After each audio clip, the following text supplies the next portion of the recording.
안녕하십니까. 칸중국 코리아 이경옥입니다. 베이징 동계올림픽 개막 기간 여러가지 문제에 대해 국제 기자와 참가 선수들의 반응이 국제적인 관심을 끌었습니다. 4일 저녁 베이징 동계올림픽 개막식 당시 네덜란드 공영방송 특파원 다스가 붉은 완장을 찬 중공의 사복 경찰에게 떠밀려 나가는 장면이 생중계되어 국제적으로 이목을 끌었습니다. 외신들은 베이징 올림픽 기간 중국에서 자유롭게 취재하지 못할 것을 우려하고 있습니다. 국제올림픽위원회는 5일 동계올림픽에 대한 외신의 보도에 영향을 미치지 않는 단일 사안이라고 긴급 해명하고 네덜란드 공영방송과도 접촉하고 있다고 전했습니다. 그러나 네덜란드 NOS는 4일 일어난 일에 대해 IOC와 이야기한 적이 없다며 이를 부인했습니다. 쫓겨난 기자 다스도 이런 일이 처음이 아니라고 말했습니다. 이 밖에도 올림픽 참가 선수들은 음식이 부족하고 맛이 없어 먹기 힘든 점, 장비 부족, 훈련 취소, 격리실 위생 불량 등 여러 문제를 호소하고 있습니다. 코로나 확진 판정을 받아 베이징의 한 호텔에 격리 중인 러시아의 발레리아 바스네초바는 배가 아프고 얼굴이 창백하고 매일 운다며 격리 시설에 대한 불만을 SNS에 올렸습니다. 그녀가 5일 동안 먹은 아침, 점심, 저녁 식사는 평범한 파스타, 오렌지색 소스, 불에 그을린 뼈에 붙은 고기 몇 조각, 감자 몇 조각뿐이며 녹색 채소는 없었다고 했습니다. 그녀는 파스타만 먹고 다른 것은 먹을 수 없어 체중이 많이 줄었다며 격리된 호텔에서 선수들이 받은 음식은 일반적으로 형편없다고 전했습니다. 중국 루 미디어는 이번 동계올림픽 메뉴가 680여 가지에 이른다고 밝혔지만 한국 언론은 5일 음식에 대한 여러 한국 선수와의 인터뷰에서 긍정적인 반응은 거의 없었다고 전했습니다. 정승기 선수는 음식이 너무 기름지고 소화가 잘 안 될 것 같아 거의 채소와 밥만 먹었다고 말했습니다. 스피드 스케이팅의 김보름 선수는 메뉴를 보고 집에 가고 싶은 생각까지 들었다고 했고 쇼트트랙 관계자는 먹을 게 거의 없다. 중국은 음식 대국이라고 기대했는데 참가한 올림픽 중에서 최악의 음식이다 라고 말했습니다. 동시에 격리 호텔은 점차 선수와 팀으로부터 비판의 대상이 되었습니다. 독일의 3번의 올림픽 금메달리스트 에릭 프렌젤이 양성 판정을 받아 격리된 후 독일 수석 대표 드커 슈멜페니는 격리 조건이 비합리적이라고 비난했습니다. 그는 기자들에게 격리실의 청결, 음식 품질, 와이파이 등이 선수와 팀의 기준에 미치지 못했다고 말했습니다. 다음 뉴스입니다. 베이징 동계올림픽 개막식이 2월 4일 저녁 베이징 국립경기장 별칭 버드네트스에서 열렸습니다. 행사에는 중공 국가주석 시진핑과 부인 펑리 위안이 참석했습니다. 개막식에는 리커창, 리잔슈스, 왕양, 왕후닝, 자오러지, 한정, 왕치산 등 중공 거물들과 세계 각국의 기빈들이 참석했습니다. 국기 개양식이 진행되는 동안 관객들은 모두 일어났습니다. 단상의 펑리 위안과 모든 관리들도 일어나 오른쪽으로 몸을 살짝 돌려 국기를 향해 격리했습니다. 그때 놀랍게도 리크창만이 몸을 돌리지 않고 앞만 보고 소매에 손을 숨긴 채 서 있었습니다.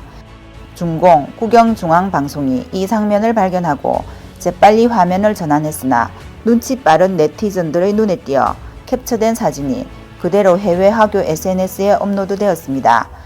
한 네티즌은 리크창이 왜 이런 대회에서 특이한 행동을 했는지 좀 놀랍다 라고 말했습니다. 일부 네티즌들도 그의 셀프 액션이다 라고 말해 웃음을 자아냈으며 그가 마오타이수를 너무 많이 마신 것 같다라는 네티즌의 우스갯소리도 있었습니다. 다음 뉴스입니다. 김정은 북한 국무위원장은 국민이 부귀 영하를 누리게 하겠다고 했지만 북한 동북부 함경북도는 최저기온이 영하 20도 안팎에 달해 많은 주민은 경제난과 석탄값 상승으로 고통받고 있습니다. 물가, 난방비까지 감당할 수 없어 하루에 한 번 나무로 불을 피워 밥을 지어 먹을 수밖에 없는 상황입니다. 일본 데일리 NK에 따르면 북한은 지난 1월 9차례나 미사일을 발사해 막대한 돈을 쏟아부으면서도 정작 김정은은 국민을 돌보지 않아 그들이 힘들게 살고 있다고 보도했습니다. 북반구는 지금 혹한의 겨울로 접어들어 함경북도의 겨울 기온은 영하 20도까지 내려갔습니다. 함경북도 소식통은 자유아시아 방송에 북한 당국이 최근 들어 코로나 바이러스로 국가를 폐쇄하는 정책을 펴면서 경제적으로 어려움을 겪고 있다.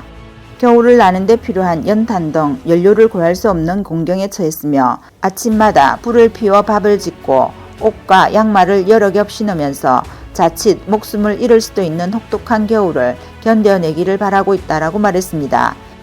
매일조선에서도 지난해부터 석탄 가격이 크게 올라 우리 동네는 아침 저녁으로 한 차례씩 난방한다. 게다가 일반적으로 밥을 지으면 겨울 내내 최소 1.8에서 2.1톤의 석탄이 필요하다. 석탄 구입비로 120kg의 쌀을 살 수 있다며 국민은 사람보다 아궁이에 더 많은 돈이 든다라고 한탄했습니다. 10년 전 김정은은 집권 직후 북한 국민이 허리띠를 졸라매게 하지 않고 국민이 부귀 영화를 누리게 하겠다고 말했고 심지어 경제 발전을 중시한다고 여러 차례 강조했지만 그는 오히려 매우 나쁜 성적표를 내놓았습니다. 조선일보는 한국은행 통계 시스템 자료를 인용해 김정일이 집권한 1994년에서 2011년 북한의 연평균 경제 성장률이 3.86%였으나 김정은 정권 하에서는 0.84%까지 떨어졌다고 전했습니다.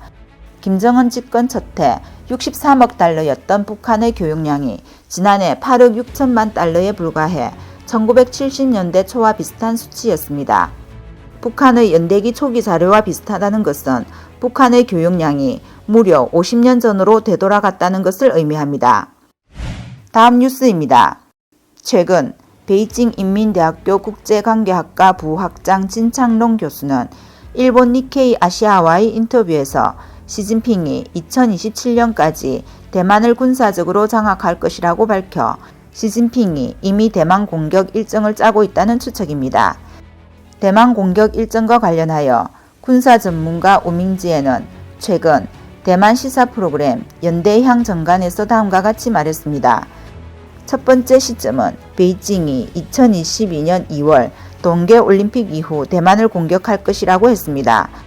이 출처는 미 공화당 하원 군사위원회 선임 위원 마이크 로저스가 바이든이 베이징에 약하고 차기에는 재선되지 않을 것으로 예상하며 트럼프가 복귀할 수 있기 때문에 베이징은 반드시 대만을 공격해야 한다는 정치 정세의 판단이다라고 말했습니다.